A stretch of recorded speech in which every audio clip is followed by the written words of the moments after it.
When a man, especially, is a sex addict, something happens in the marriage.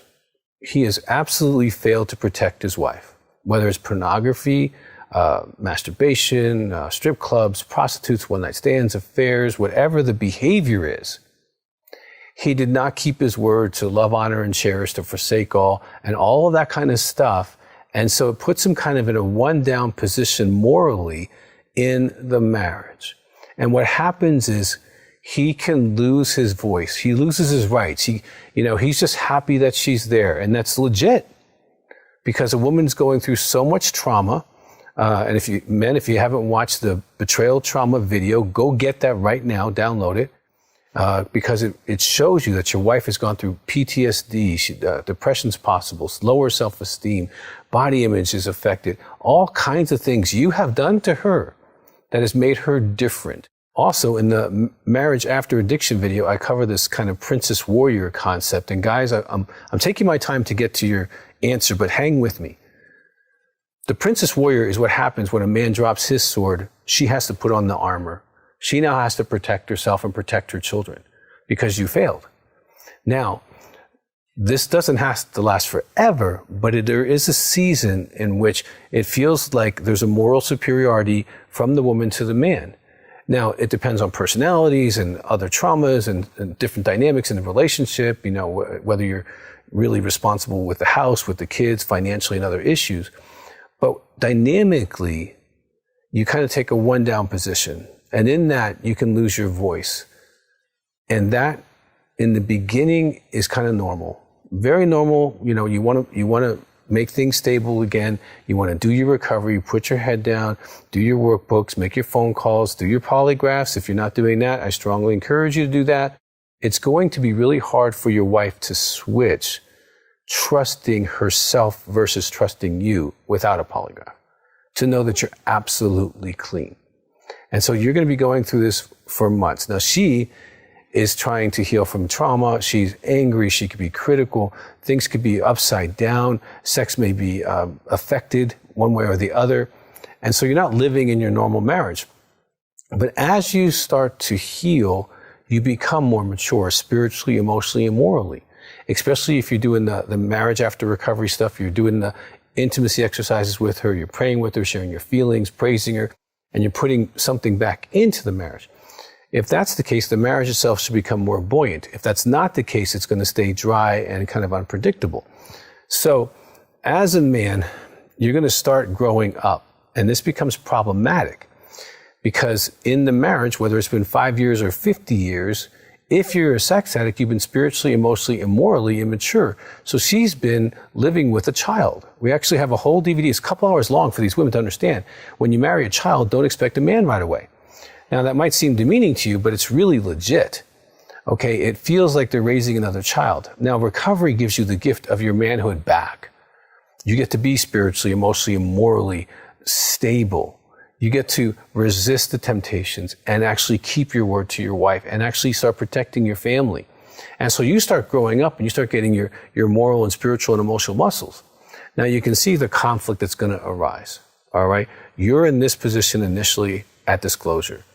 And as you mature, you're starting to move towards wanting to have equality, wanting to have a marriage that's based on both people having respect for each other.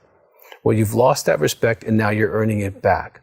And so the question becomes, Dr. Weiss, how long do I have to just subjugate my voice in this marriage? When do I get to speak up? When do I get to even address issues in our marriage that are not on my side of the fence? When do I get to start having boundaries of, it's not okay to yell at me.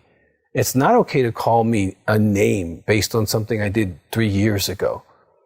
These are unacceptable things. So I'm going to talk about the timing and I'm going to talk about the process.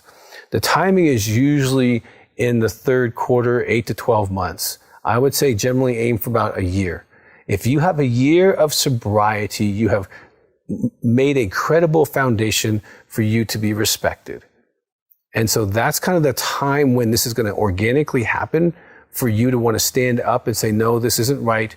I needed a mommy, but I don't now. Now, the women who don't know how to not be a mommy, they're going to struggle. Okay, and you might end up in counseling as this transition of equality comes back into the marriage. Now, how do you do it? Now, oftentimes, when couples hit this kind of threshold, the challenge is that you go from being kind of, inferior in the way that you communicate and behave to going to the other side of superior or aggressive. Okay, so I'm going to take you way back. For me, it'd be almost 40 years now. One of my first certifications was in assertiveness training. And just write that word down, assertiveness training, and, get some YouTubes on it, get some Google on it, get some more information. I'm going to give you the basics. Basically, in communication, there is the passive, okay? In this situation, when someone's not being assertive, what happens is the passive person is subjugated to the superior person, right? And that's a parent-child relationship, okay? Then there is, and in this position, when you're in the lower position, you don't respect yourself, but you respect the other person. Now, when you're in aggressive, you tend to be in this position, you're aggressive, and you don't respect this person, okay? Neither of those positions are healthy. The best position is where you both are able to be assertive, to respect one another, to be able to give each other value, and be able to hear each other. Now, some of this might take some skills. If you haven't gone to, couples counseling or done some work in this area, I strongly recommend that, because in this period of time, this is where it can be almost as challenging as disclosure, because we're actually changing the system from a little boy mommy to now a man and a wife. And both people have to accommodate this change. So when you go towards having a voice, and I'll give you an exercise in a minute, having a voice, you want to go towards the assertive. You don't want to go into a place where you disrespect her or put her down or make her feel small for you to feel big or for you to feel loud again. You don't want to go to anger. You don't want to go to criticism. That's not the way you earn your voice back. So for a lot of guys, this exercise has been helpful. And for women as well who've lost their voice, because some women are in very aggressive, hostile marriages and they've lost their voice. But I'm talking mostly to men right now. So it has 3 points. And what I want you to do is write a letter. First of all, a letter to your voice.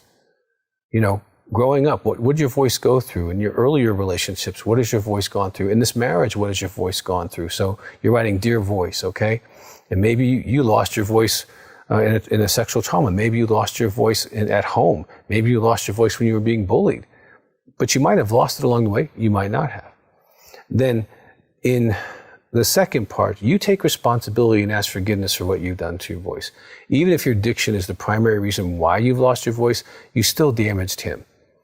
And so you say, voice, forgive me for not hearing you, not listening to you, not allowing you to be expressed in a respectful way, for allowing you to not be heard, and take responsibility, ask forgiveness. And then thirdly, command him to come alive, but in a healthy way. Voice, I need you to come alive. I command you to come alive, but in a way that honors my wife, a way that honors people, that I don't want to be a bully. I just want to be able to share my heart, share my thoughts or opinions, and they're not truths, okay? My opinion is not truth. I just want to be able to share my heart when I need to and use my voice to do that.